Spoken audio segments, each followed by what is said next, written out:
aujourd'hui nous allons présenter l'actualité de la Norvège avec les 93 morts à cause du tirailleur.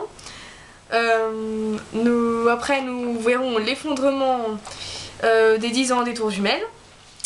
Ensuite nous verrons tourisme et météo. Alors c'est très mauvais temps cette année, donc le tourisme qui perd un taux très bas.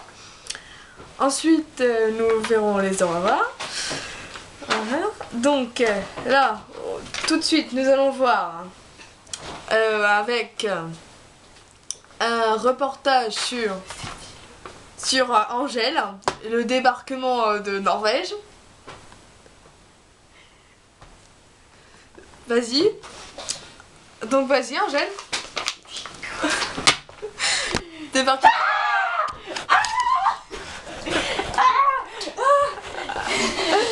On voit encore les gens qui viennent partout. Ah, le tirailleur est dessus. Et comment ils sont.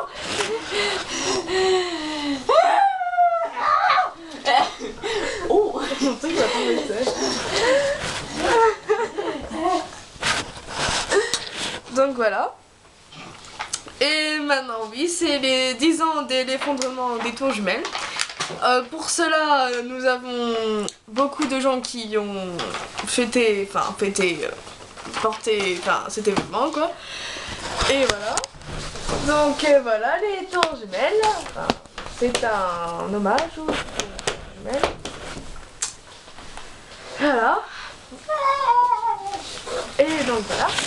Ensuite, nous allons avoir un reportage de Angèle pour qui va nous... Il va falloir le faire. Hein. Il va falloir le faire. C'est pas grave, Enfin bref. Purée, il a quand tombé. Il tient pas le bordel. Attends, je vais mettre une règle comme ça va bien. Enfin bref. En parlant de tours jumelles, vous saviez que j'avais une jumelle. Oui.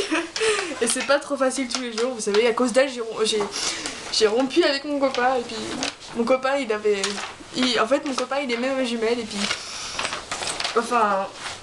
Du coup, c'était super compliqué. Du coup, il s'est enfui avec ma jumelle. Eh, au pire, la journaliste, on s'en fout. Passe à la suite, hein. Oui, enfin bref. Nous avons le reportage de Angèle pour l'Office du tourisme et la météo, qui va nous raconter comment le tourisme fait cette année avec la météo qui n'est pas très bonne.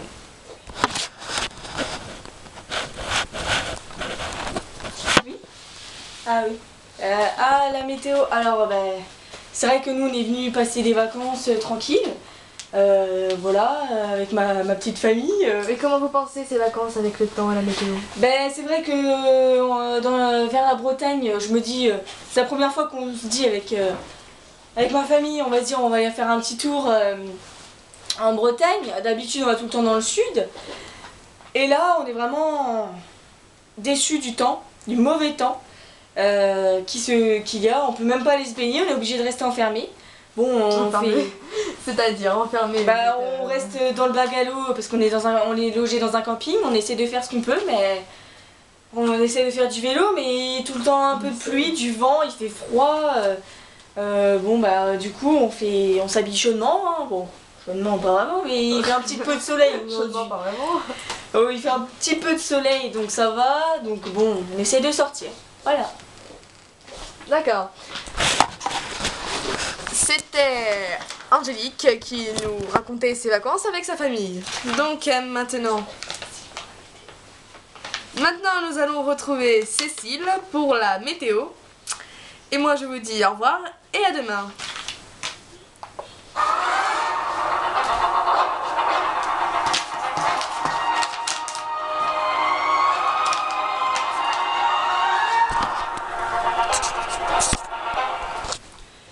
Mesdames et messieurs, bonjour, bienvenue sur la météo. Alors, je vais vous faire un petit récapitulatif. Comme vous pouvez le constater, dans la Bretagne, le temps est très mauvais. Vous ne pouvez pas vous baigner car l'eau est assez froide ou il y a du risque de vent. Sur la côte aquitaine, vous pouvez vous baigner mais encore un peu de pluie et un petit peu de vent. Par contre, sur la côte méditerranée et en Corse, vous pouvez vous baigner, le temps est beau, quelques pluies vers le sud de la Côte d'Azur. Pour les autres, du nord, il commence à faire de plus en plus beau, ainsi que dans la Lorraine et l'Est. La Bretagne, c'est toujours sous les nuages. Paris reste dans de fortes conditions très orageuses et de pluie. L'Auvergne, nuages, pluie, un temps très grisaille. Français. Sur le côté de la Loire, en fait, on s'en fout parce qu'en fait, on va recommencer. Ouais, voilà.